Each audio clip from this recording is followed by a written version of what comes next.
ایک طالب علم نے جب مصر کی ایک یونیورسٹی میں داخلہ لیا، وقت ہونے پر اس نے نماز پڑھنے کی جگہ تلاش کرنا چاہی تو اسے بتایا گیا کہ یونیورسٹی میں نماز پڑھنے کی جگہ تو نہیں ہے، ہاں مگر تہہ خانے میں بنے ہوئے ایک کمرے میں اگر کوئی چاہے تو وہاں جا کر نماز پڑھ سکتا ہے۔ طالب علم یہ بات سوچتے ہوئے کہ دوسرے طالب علم اور اساتذہ نماز پڑھتے بھی ہیں یا نہیں، تہہ خانے کی طرف اس کمرے کی تلاش میں چل پڑا۔ وہاں پہنچ کر اس نے دیکھا کہ نماز کے لیے کمرے کے وسط میں ایک پھٹی پرانی چٹائی تو بچھی ہوئی ہے، مگر کمرہ صفائی سے محروم اور کاٹ کباڑ اور گرد و غبار سے اٹا ہوا ہے، جبکہ یونیورسٹی کا ایک ادنا ملازم وہاں پہلے سے نماز پڑھنے کے لیے موجود ہے۔ طالب علم نے اس ملازم سے پوچھا، کیا تم یہاں نماز پڑھو گے؟ ملازم نے جواب دیا، ہاں، اوپر موجود لوگوں میں سے کوئی بھی ادھر نماز پڑھنے کے لیے نہیں آتا اور نماز کے لیے اس کے علاوہ کوئی جگہ بھی نہیں ہے۔ طالب علم نے ملازم کی بات پر اعتراض کرتے ہوئے کہا، مگر میں یہاں ہرگز نماز نہیں پڑھوں گا، اور اوپر کی طرف سب لوگوں کو واضح دکھائی دینے والی مناسب سی جگہ کی تلاش میں چل پڑا، اور پھر اس نے ایک جگہ کا انتخاب کر کے نہایت ہی عجیب حرکت کر ڈالی۔ اس نے بلند آواز سے اذان کہی۔ پہلے تو سب لوگ اس کی عجیب حرکت پر حیرت زدہ ہوئے، پھر وہ ہنسنے لگے اور قہقہے لگانے شروع کر دیے، انگلیاں اٹھا کر اس طالب علم کو پاگل اور اجڑ شمار کرنے لگے، مگر یہ طالب علم تھا کہ کسی چیز کی پرواہ کیے بغیر اذان پوری کہہ کر تھوڑی دیر کے لیے ادھر ہی بیٹھ گیا۔ اس کے بعد دوبارہ اٹھ کر اقامت کہی اور اکیلے ہی نماز پڑھنا شروع کر دی۔ اس کی نماز میں محویت سے تو ایسا دکھائی دے رہا تھا کہ گویا وہ اس دنیا میں تنہا ہی ہے اور اس کے آس پاس کوئی بھی موجود نہیں۔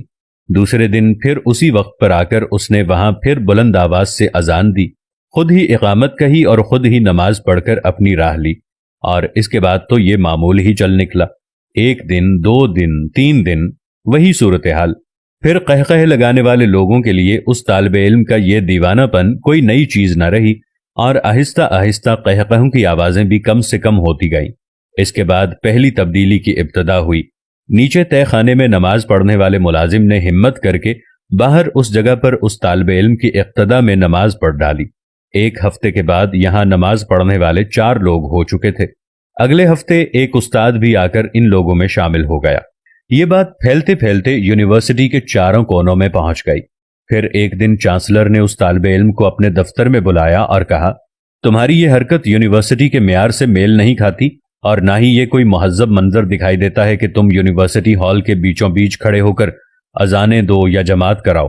ہاں، میں یہ کر سکتا ہوں کہ یہاں اس یونیورسٹی میں ایک کمرے کی چھوٹی سی صاف ستھری مسجد بنوا دیتا ہوں، جس کا دل چاہے نماز کے وقت وہاں جا کر نماز پڑھ لیا کرے۔ اور اس طرح مصر کی ایگریکلچر یونیورسٹی میں پہلی مسجد کی بنیاد پڑی، اور یہ سلسلہ یہاں پر رکا نہیں۔ باقی کی یونیورسٹیوں کے طلباء کی بھی غیرت ایمانی جاگ اٹھی، اور ایگریکلچر یونیورسٹی کی مسجد کو بنیاد بنا کر سب نے اپنے اپنے ہاں مسجدوں کی تعمیر کا مطالبہ کر ڈالا، اور پھر ہر یونیورسٹی میں ایک مسجد بن گئی۔ اس طالب علم نے ایک مثبت مقصد کے حصول کو اپنی زندگی کا مقصد بنا لیا، اور پھر اس مثبت مقصد کے نتائج بھی بہت عظیم الشان نکلے، اور آج دن تک خواہ یہ طالب علم زندہ ہے یا فوت ہو چکا ہے، مصر کی یونیورسٹیوں میں بنی ہوئی سب مسجدوں میں اللہ کی بندگی ادا کیے جانے کے عوض اجر و ثواب پا رہا ہے، اور رہتی دنیا تک اسی طرح اجر پاتا رہے گا۔ اس طالب علم نے اپنی زندگی میں کار خیر کر کے نیک اعمال میں اضافہ کر لیا۔ ویڈیو اچھی لگی ہے تو لائک کر دیجئے، شیئر کیجئے، سبسکرائب کیجئے، فالو کیجئے۔ دل کا اظہار کرنا چاہتے ہیں تو کمنٹ کر کے بتائیے۔